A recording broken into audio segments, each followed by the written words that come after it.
les personnes qui sont impactées, qui ont droit à de l'indemnisation sur les impenses et de droit à de l'accompagnement sur le foncier, le sauront. Le démarrage de la deuxième phase du projet de construction du port multifonction de Ndayane est imminent.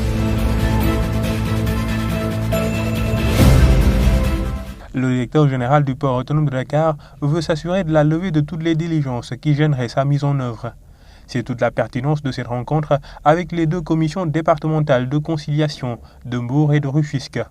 L'objectif d'un tel exercice est d'apaiser davantage le climat social.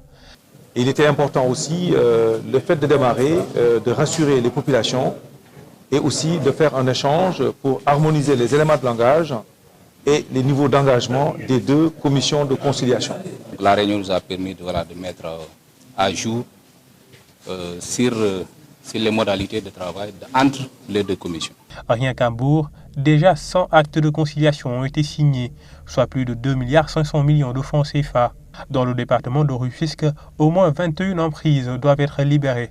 Les différentes parties prenantes se sont ainsi accordées à appliquer le meilleur barème de l'État, en conformité avec la loi en vigueur. Le niveau d'accord que nous avons reste satisfaisant, mais d'autres schémas et d'autres modalités seront mises sur la table pour ce projet qui va déterminer un bassin d'emploi de 25 000 jeunes en phase de travaux puisse enfin démarrer pour l'intérêt de ces deux départements.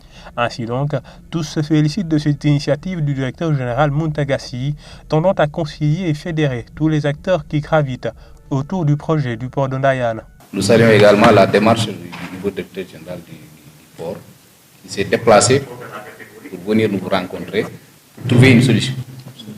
Et ça, c'est à saluer. Ceci est le dernier pas dans la mise à disposition des assiettes foncières dans le cadre de la phase prioritaire du projet de construction du Ndayane. Les travaux vont alors démarrer au courant du mois de mars de cette année.